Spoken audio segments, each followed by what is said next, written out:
Ang buod ng Ibong Adarna. Noong unang panahon, may isang mapayapang kaharian na tinatawag ng Bourbania. Ito ay pinamumunuan ng isang hari na si Haring Fernando at si Reyna Valiana. Mayroon silang tatlong anak na lalaki na Don Pedro, Don Diego at Don Juan. Isang gabi, nagkaroon si Haring Fernando ng isang pinakamasamang panaginip.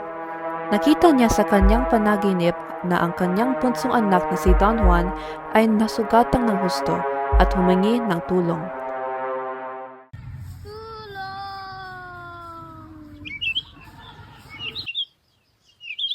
Nagsimulang manghina at makasakit ang hari. Wala silang magawa upang maibalik ang dating kalusugan at kalagayan nito. Aking mahal, ano ang nangyari sa iyo? Sino po yan? Ayon sa matanda, walang makakapagpagaling sa kanya kundi ang awit ng Ibong Adarna. Sakit ng hari ay dulot ng masamang panaginip, kaya napuno siya ng kalungkutan at pag-aalala. Ang dapat naming gawin para malunasan ang ganitong sakit? Isa lamang ang maaaring maging lunas sa sakit ng hari, at yun ay ang awit ng isang mahiwagang ibon, ang Ibong Adarna, na matatagpuan sa puno ng Piedras Plata sa kabundukan ng Tabor. Dahil dito, hinagayat ng pangganay na anak na si Don Pedro na hanapin ang ibon ito. Amang hari at inang Rina, bilang pagkanay sa magkapatid, kasa akong humihingi ng inyong bentilasyon upang ako'y pahinutul lang maglakbay sa hapin ng Ibong Adarna at dalhin sa inyong tabi. Nauna si Don Pedro ngunit hindi siya nagtagumpay. Narating niya ang bundok Tabor at ang puno ng Piedras Platas kung saan makikita ang Ibong Adarna. Magpapahinga muna ako dito.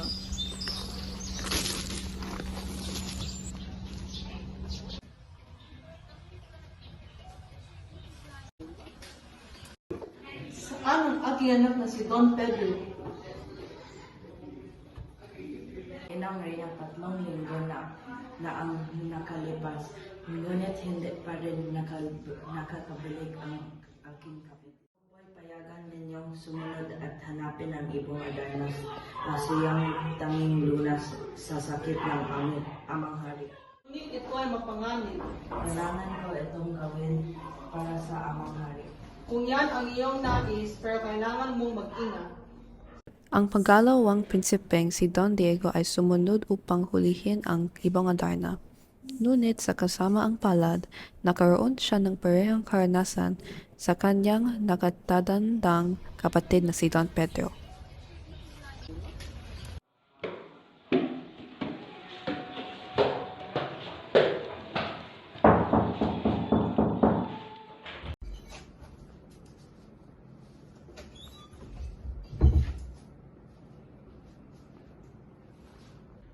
O aking bunsong anak, kung ikaw ay mawawala sa aking tabi at paningin ay tiyak kong ikamamatay. Ngunit amang hari, kahit po ako'y inyong pigilan, aalis pa rin ako at hahanapin ang Ibong Adarna kahit anong mangyari. Ang bendisyon mo, aking ama, babuunin ko bilang sandata.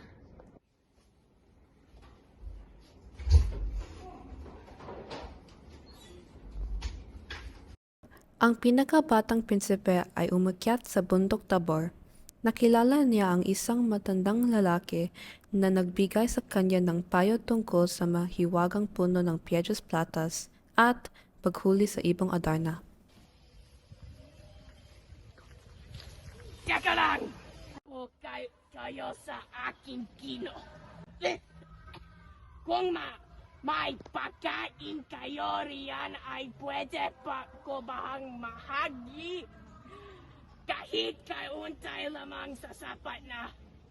Nang po ay mayroong natirang isang tinapay na baon sa aking kalakbay.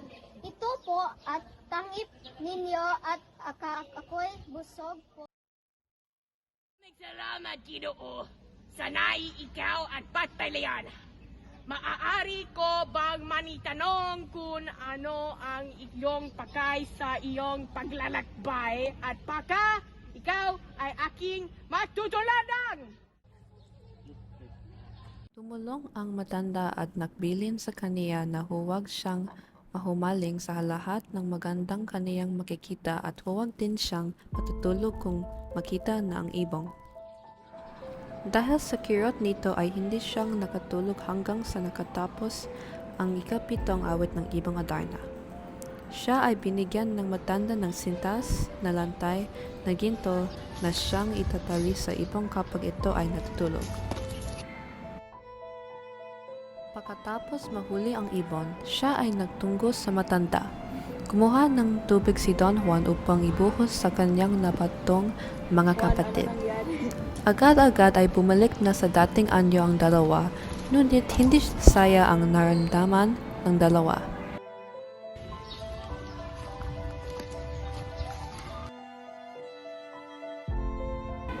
Dahil sa inggit, nagsanib peresa ang dalawa para bugbugin si Don Juan hanggang sa mamatay. Ano ginagawa ninyo?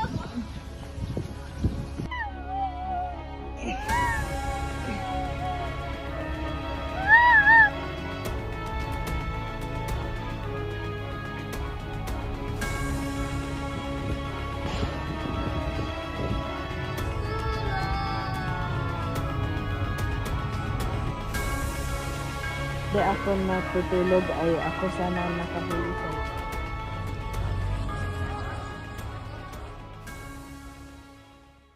Umuwi ang dalawa kasamang ang ibong Adarna. Lumala ang sakit ng hari dahil ang ibon ay hindi umaawit ng kahit isang kanta.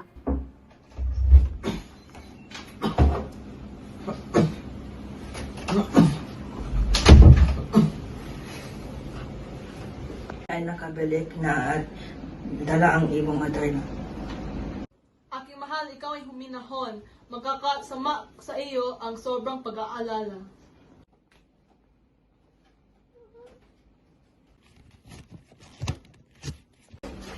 Inang Reyna, ito na po ang ibong Adarna. Bakit parang nadurusa ang ibong Adarna? Kung ang ibong ito ay ganyang din lamang, ay tiyak na lalo kong ikamatay. Amang hari at inang reyna, nabalik na ako. Ang aking anak na si Don Juan! O aking bunso, ako'y lubos na nag-alala sa iyong kalagayan.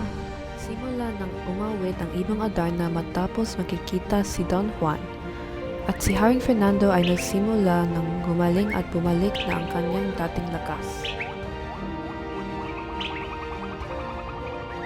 Ang pakiramdam ko ay magaan na, isa na talagang himala. Ito ay isang magandang balita. Nang marinig ng matanda ang pag-awit ng ibong Adarna ay agad niyang naunawaan. Ang ibig sabihin nito ay sinabi sa magkapatid na ipagtapat ang lahat. Katapat niya na ang katotohanan. Gusto niyang parusahan ang kanyang dalawang anak, ngunit hiniling ni Don Juan sa kanyang ama na patawarin na lamang sila. Pinagbigyan ng hari ang kanyang kahilingan. Pedro, Diego, ano ibig sabihin nito? Totoo ba ang sinasabi ni Don Juan? Po, mahal hari. Itatapon ang dalawang ito at bawihan na lahat ng karapatan. Hindi mapapantayan ang kapatawaran ang ginawa niyong pagtataksil sa iyong kapatid. O aking amang ginigilaw, ang kanilang ginagawa ay tapos na ato at ngayon ako'y buhay pa. Wala rin pagbagos sa samang naming tatlo sila. Tama ka, aking bunso. Sila nga ay aking mga anak.